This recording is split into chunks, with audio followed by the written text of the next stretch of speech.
And now the fire hose comes out, and now you're going to get much more detailed and meaty kind of information. So it's designed into this presentation is designed into 3 parts. First part's just kind of the basic introduction. We just did that. The next part is really the meat of how things function in a more advanced way. And then the third is what happens with assessments and how do assessments work for determining, for really helping with all that you've learned in the first 2 sessions. So, is that right? Pretty much, yes. Okay. Thank you. Here you go. Let me see if I can figure out how to use this. Give you a little bit of background on where I'm coming from. I'm an optometrist, and the reason I'm an optometrist is because in school I couldn't read, and but I could do math really, really, really well. And I liked math puzzles. I'm from a mathematical family, and reading was a chore. It didn't make any sense. It gave me headaches. I didn't understand it. If somebody told me something in my ears, I was awesome. But if it went in my eyes, it didn't make sense. Social skills were really bad because my eyes didn't pick up cues that they were supposed to. And just reading didn't make any sense at all. I remember being in 5th grade, and we were doing a report on Abraham Lincoln, and I read everything, and it talked about how Abraham Lincoln was having these debates with Stephen Douglas, and Abraham Lincoln wanted to abolish slavery, and he was against slavery, and they had these debates and all this, and the teacher asked me, my question was Stephen Douglas for or against slavery? And I said, I don't know, it didn't say so in the book. And she said, well, then you didn't do your homework. And I was like, yes, I did. And I could repeat what I read, almost word for word. And it said they're debating. It said Lincoln is against slavery. It said they were standing, in this kind of weather on this city and this date. But it never said anything about what Stephen Douglas was. Was he for or against? And those are inferences. That's an inference that if 2 people are debating and one people is against slavery, then obviously the other person must be for slavery. But it never said that. You're supposed to get that out of the words. But when I was reading, the words were on the paper, and that's all I got was what was on the paper. And the same thing happened with my ears. If people were teasing and saying something, I listened to their words, but I didn't hear the context. Because sometimes people say things and they're teasing, or they're being sarcastic, or they don't mean exactly what they say. And if you don't get the gist of it, it can be very difficult. So I was just horrible at reading. They used to bring my mother to school year after year and tell her, your daughter is setting the curve on everything, getting 99 percentiles, except she's flunking reading, 46 percentile, 47 percentile. So she's not trying hard enough. But I was trying very hard. It just didn't click. And it took me till I was in my mid-40s before I started realizing that reading is just the opposite of talking. That somebody somewhere spoke and had a bunch of ideas, and someone else put it down on a piece of paper. So when you're reading, you're just gleaning those ideas back out again. And it never really ever registered with me. So I went into a career that used mathematics because that's what I was good at. And I looked at all different careers, but optometry was the one that was just fun. It dealt with people, you didn't have papers, and it was an incredible career because optometry. And then people said, well, why don't you do ophthalmology? Because if you like eyes so much, you're smart enough to be a medical doctor, go to medical school, don't go to optometry school. And I went and visited ophthalmologists for 2 years, and I looked at different ones, and then I visited optometrists. And the ophthalmologists were all dealing with sick, bloody eyeballs and medicines. And they were going to hospitals at 6 in the morning to do grand rounds. And the optometrists were playing with numbers all day long. And that's what I liked. So I went into optometry for measurements. And it's the best thing I've ever done. If I had my whole life to do over again, I'd still be in optometry because it's a fun profession. It's changing a little bit now because neuroscience is learning more and more things. But you get to play with brain function, and you get to squeeze and expand and shift the environment around people and watch their reactions. So, and if you synchronize eyes and ears, you enhance their social skills. Because what people don't realize from a social skill standpoint is that your eyes have to deal with body language and facial expressions. And your ears have to deal with tone of voice as well as contents of words. I've had to learn that so rigorously because my tone of voice is not always the best tone of voice. Sometimes it's monotone, sometimes it's stern, and it usually depends on how I feel. If I'm tired, my voice doesn't come out the same way as if I feel good. But I have to realize that there's a lot of people in this world that listen to tone of voice as their cue, because other people pick up cues. And if my tone of voice is off, it doesn't matter what content of words I choose. So I can compliment an employee and say, wow, you did a phenomenal job. And they hear it with a funny tone of voice, and then they assume that I'm mocking them or being sarcastic or not complimenting them. So there's a lot of thought process into cue reading and auditory function and visual. So the point is, when you're an optometrist, you get to put glasses on people and alter how people process the environment and how they then interact with others and how aware they are of others. If you're not aware of something, you can't change it. So I came up with this example once of what does an itch do. So one day I was sitting with some friends and I had a little mosquito bite on my foot. And it was just a tiny mosquito bite and it was itchy. So every time I went to scratch it, it pulled my attention away from what my friends were talking about. And I started realizing that's what the retina was. So even though a mosquito bite is a teeny tiny fraction of skin receptors, compared to all of my skin receptors, that mosquito bite was on a little teeny portion. I don't know, 1%, 2%, or even less. But it pulled my mental attention away from the outside environment. So if you have a little annoying area on your eye, the same thing can happen. Because you have those 126 million cells that are reactive to light, and some of them might give you bad information.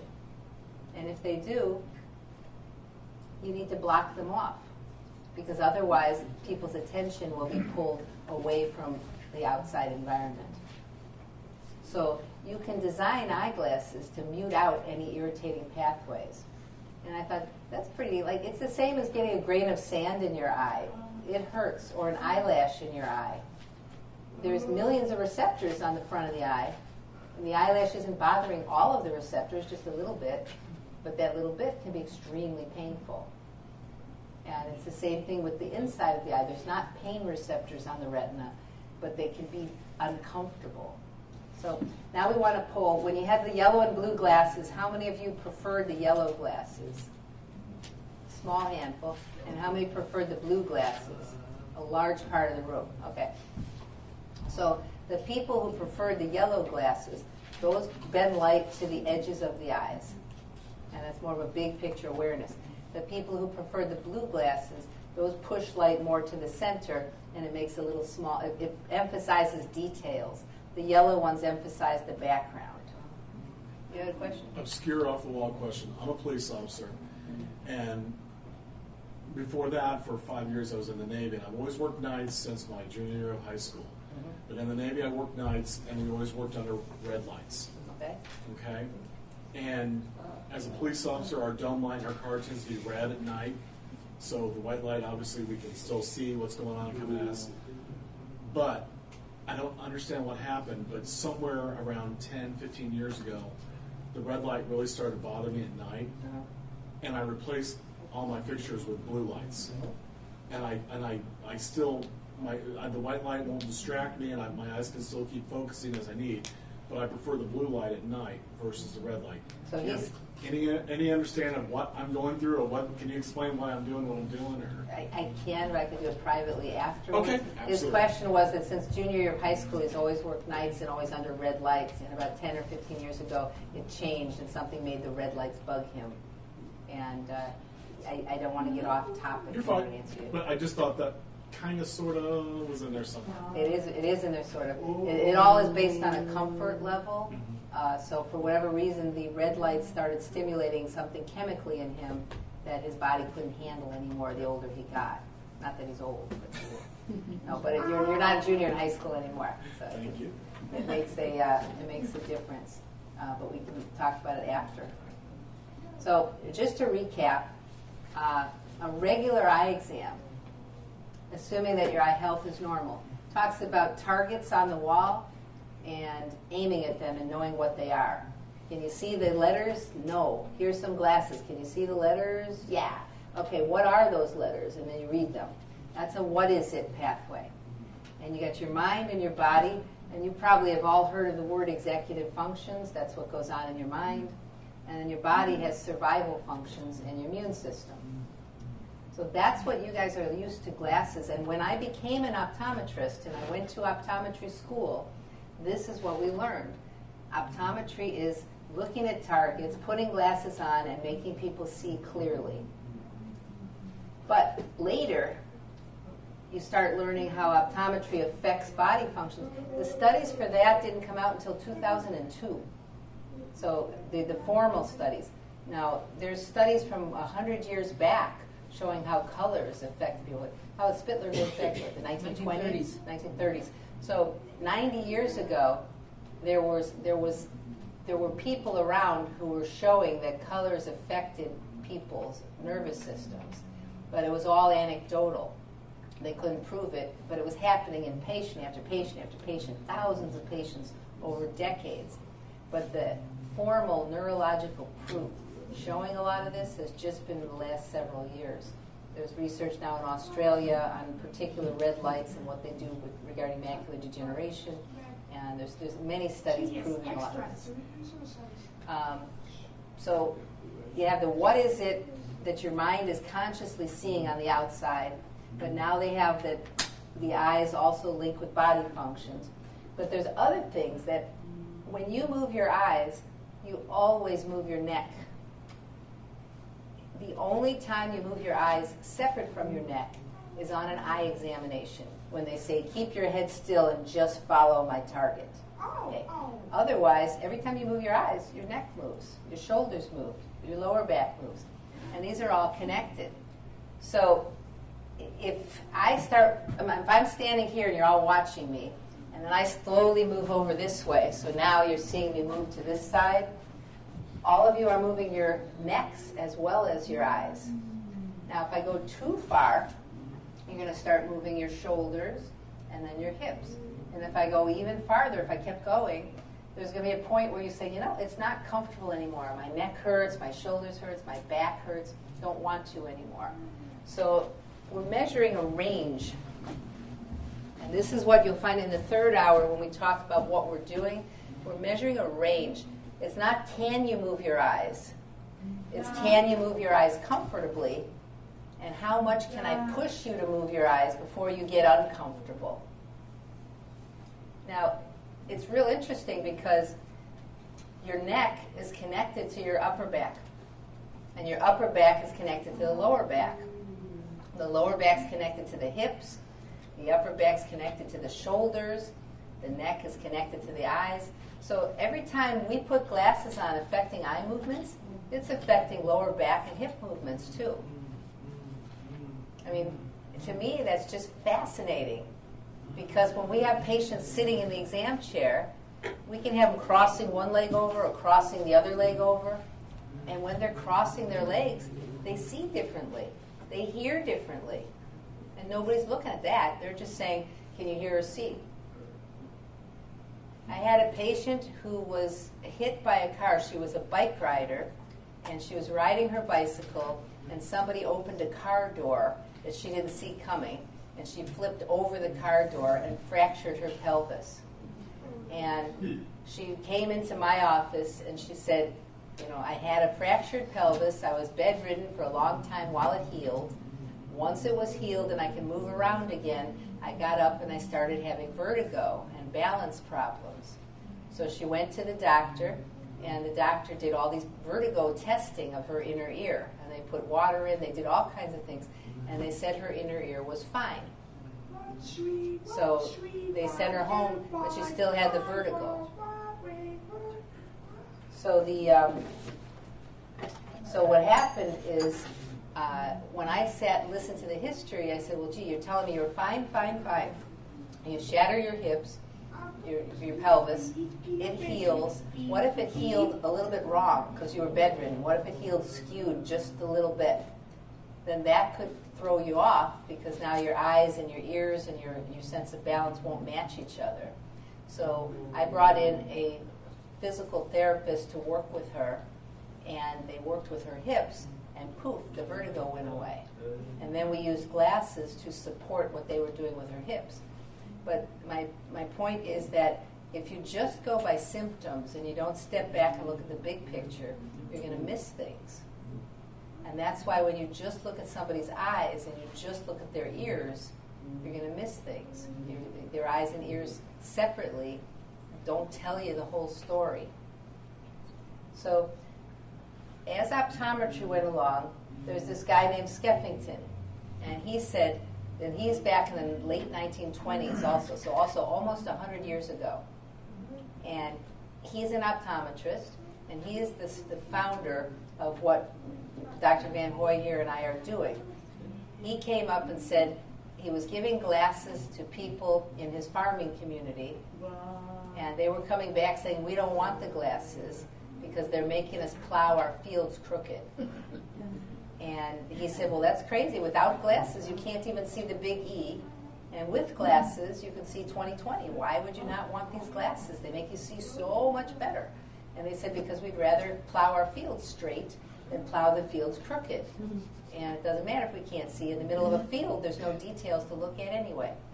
And so he started realizing that you have a where is it and a what is it. Two separate systems in your eyes. It goes with attention and awareness. The details is the what is it, but the where things are, how their fields were plowed and how they were walking and navigating, that was a different system.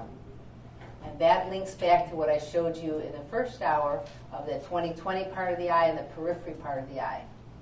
Because there's a background and a target information. But then he said, there's also a where am I in your body, over here. He said, because my body has to know where I am before I start pointing at things and knowing where objects are.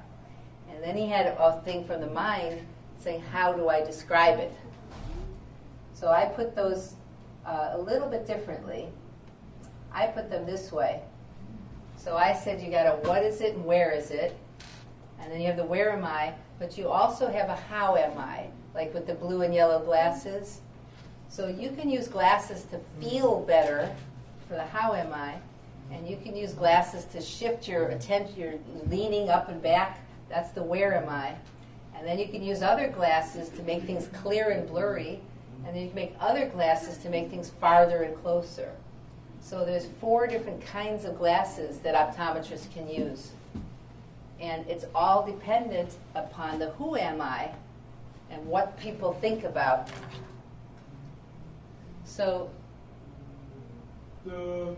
this is something that optometrists don't normally do. They usually just use the what is it section. If we go back to these, you've got this where and what is it, but the how you deal with the outside environment is governed by your inside chemical and electrical signals.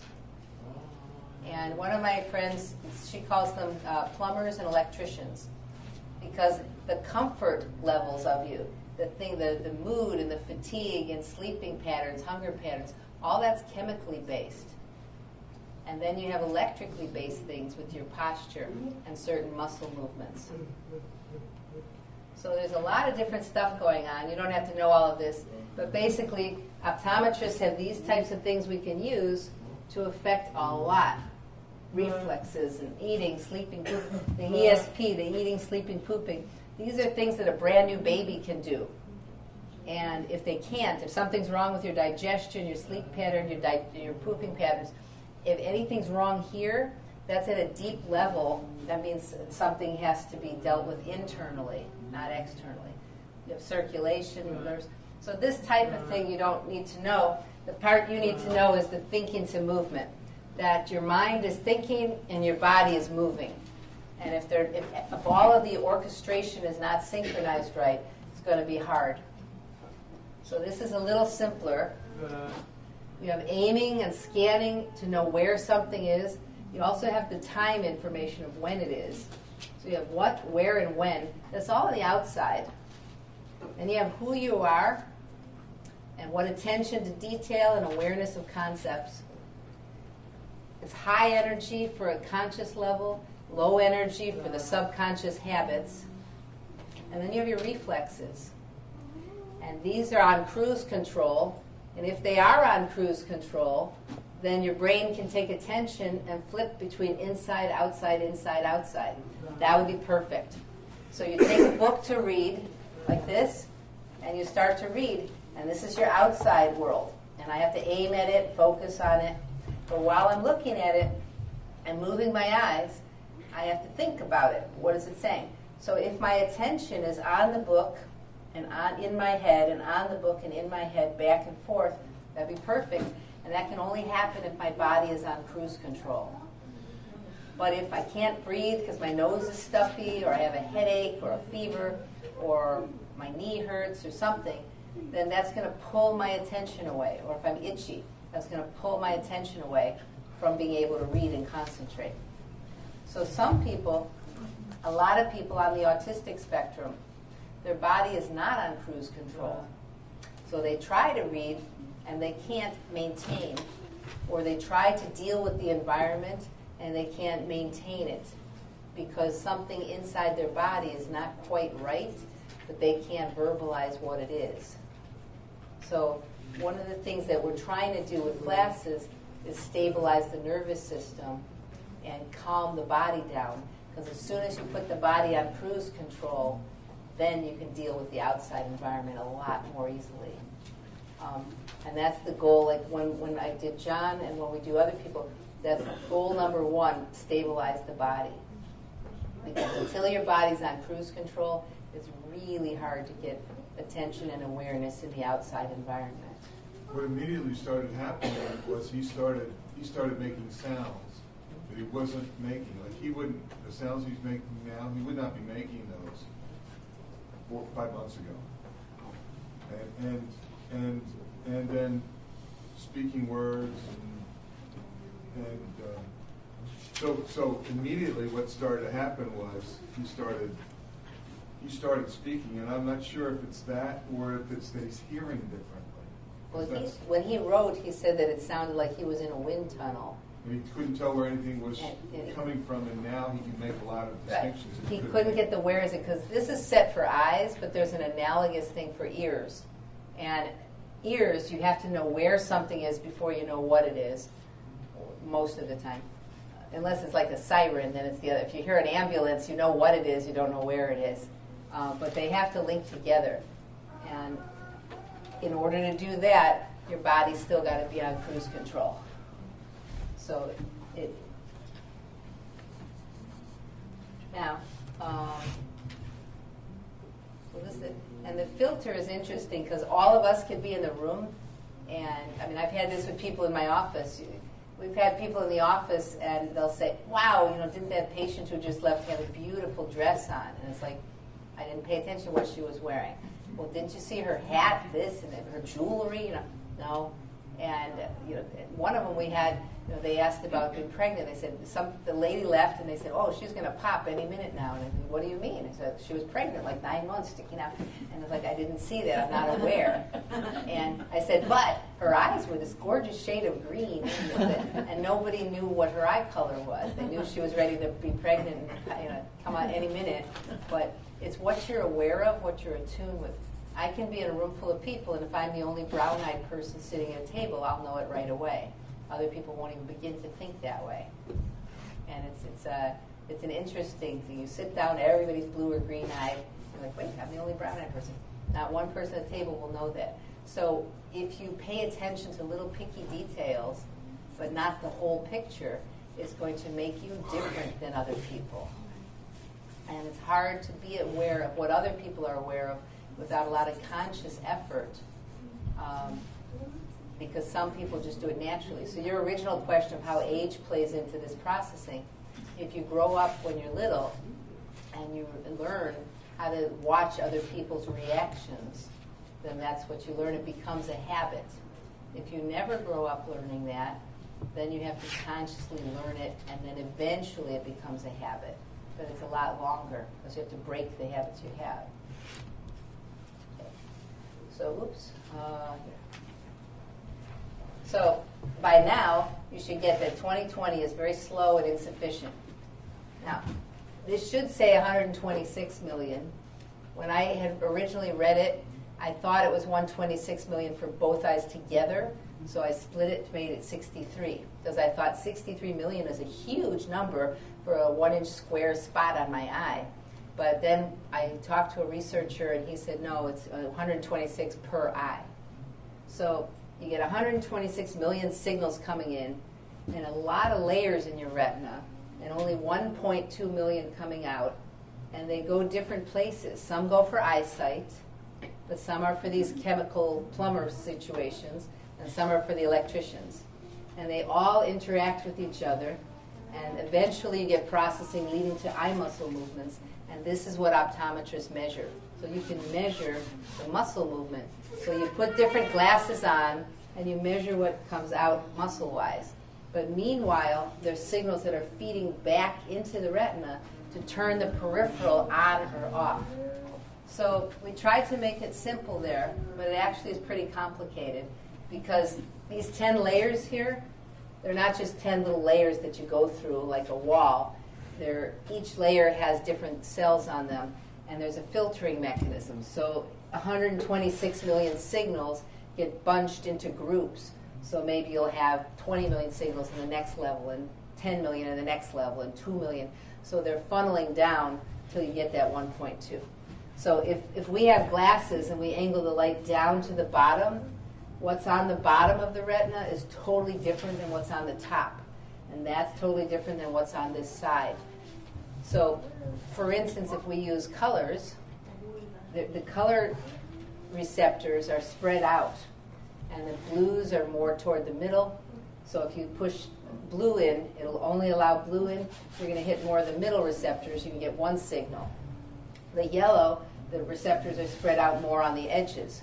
So you hit the yellow, and you're going to stimulate more of the edges and get a different 1.2 million signals coming out. If we put other types of glasses on that hit just the bottom, you're going to have other types of signals coming out versus the left side or the right side. So there's different ways to prescribe. And this, Mary, this is what you were asking. In the course for doctors, we're going to get specifically into what we prescribe and why. What would activate the temporal lobe, what would activate the parietal lobe, and all the other brain functions. But for this group, we just made it more simplified. So you've got, here's your points we want to make. 20/20 is slow and insufficient. And by now you should get that peripheral eyesight is crucial. So here's a person standing, and a mouse came running across the floor. The external trigger by the mouse is going to trigger her electrically and chemically.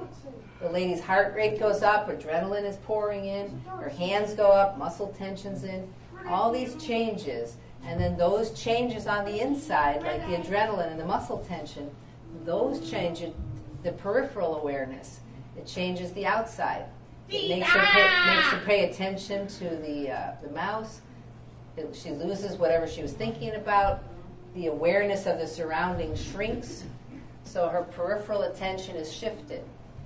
Now, what did that mouse do to her? There's an outside nervous system that has your senses, your nose, your eyes, your ears, your hands, your mouth. It didn't taste like anything. It didn't smell like anything. It didn't sound like anything.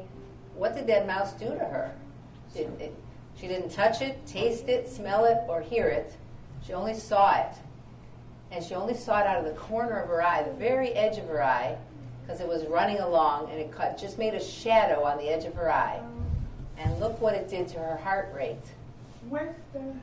So when you have somebody with a hypersensitive peripheral eyesight or a hyposensitive peripheral eyesight, sometimes, this goes into your question you asked earlier, if you have a hypersensitive peripheral, then sometimes just any movement triggers the same kind of thing. So you could be in a room with people and movement of the one person, movement of another person, that can trigger the same kind of horrible reaction because your nervous system's on overload. Now, if you're depressed, you turn off a lot of that. But some people have anxiety and depression combined. And they have parts of their peripheral system that are activated and parts that are deactivated. So one of the key things we're going to be doing in testing is to push light way up to the edges of the eyes and see what happens to people. If I bend light and hit the top of your eye, how do you react compared to the bottom of your eye? And how do you react compared to one side or the other side? Because it's very telling. You'll put one glass on a child and they'll go, woo, so they'll play airplane and they'll see something tilted. And then you put the other glass on the opposite way and they should see the floor tilt the other way, and they don't. They just say, everything's the same. And you're like, well, how can everything be the same when we push the light to one side, but be all slanted when we push to the other side? That tells you right away what's active, what is activated. In a regular eye exam, they block off that side vision. It is so crucial. So when you put it all together here, this is what's happening. You've got this big awareness, and you've got a little target in the middle. And what's happening here is that attention and awareness are from what you see on the outside, and also what you think about, details and concepts. And in your body, you have survival functions that are chemical and electrical, and all of them result in movement of some sort. But there's intentional movement consciously. Consciously, I say, I'm thirsty, I want some of that lemonade.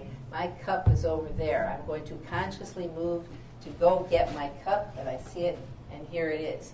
That's a conscious movement.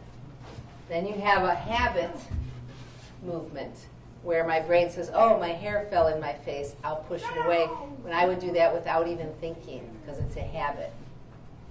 And then you have reflex movements, chemically based or neurologically based. So you have reflex movements that are on cruise control, habits that are cues, and the intentional movement based on clues. So you have clues, cues, and cruise control that all create movements.